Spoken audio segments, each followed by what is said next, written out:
Okay, so let's move on to our next arrangement, that is system in cascade or system in series. Okay, so similar to the parallel, make an assumption over here that you have two systems. Two systems are LTI system, that is linear time invariant systems, and they are connected in series or cascade. Okay, so each system will have its impulse response, yes or no. So system 1 will have impulse response h1 of t, system 2 will have impulse response h2 of t. Okay, so the layout will look something like this. So here we have two systems h1 of t and h2 of t, and they are connected in series. Now look carefully in this particular layout. For h1 of t, your input is x of t. Okay, so h1 of t performs operation on input signal x of t and provides you with y1 of t. That is the output of the first system. Okay, now second system, that is h2 of t. For this system, your input is y1 of t. That is the output of the previous system. h2 of t performs operation on y of t, y1 of t, and gives you an output y of t.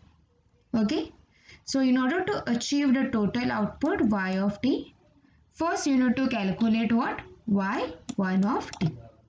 So let's go ahead and represent y1 of t in terms of convolution. So this is a convolution of y1 of t. So output of first system, that is y1 of t, is given as convolution of input signal and impulse response, that is x of t and h1 of t. Further, simplify this convolution with the help of multiplication integral. So when you simplify, what it will be? Integral minus infinity to infinity x of tau h1 of t minus tau t tau. Clear? So you have derived output of first system y1 of t. Let's move on to derive output of the second system. So second system will be what? Y of t. Yes or no?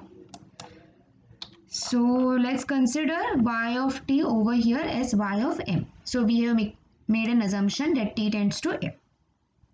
Okay. So how to represent it in the form of convolution? Again, its convolution representation will be input signal convolved with impulse response. Yes or no? So what is input signal over here? y1 of m. So output of the previous system is considered as the input signal for our next system, and its impulse response h2 of m. Okay. Further, you already know the value of y1 of m, which you have derived in the first equation. Yes. Substitute that value in equation number 2. So your new equation will be in the form of multiplication integral. Integral minus infinity to infinity x of tau h1 of m minus tau d tau. So over here this entire function is nothing but y1 of m.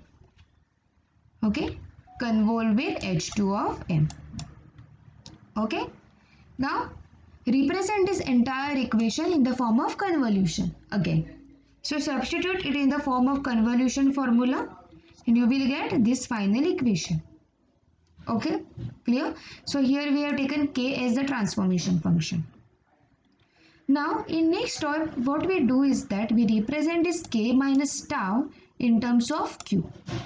Okay, so substitute this k minus tau in terms of q over here.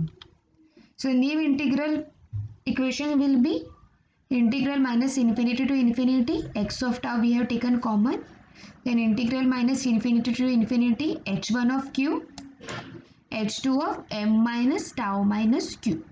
So over here what we have done, we have represented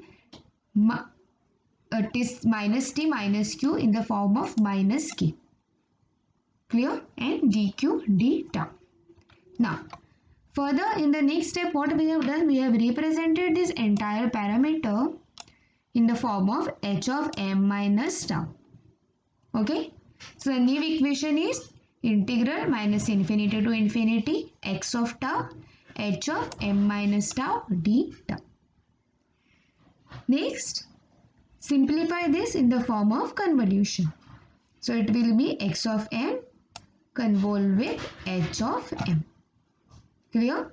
So in order to calculate x of m convolved with h of m, we need to calculate what first? y1 of m, okay, and then convolve it with h2 of m.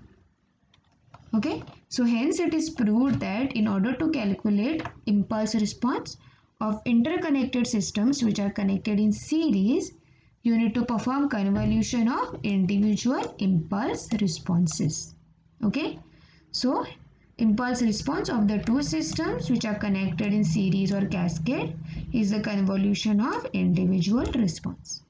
So this is how we can represent two systems which are connected in series and parallel.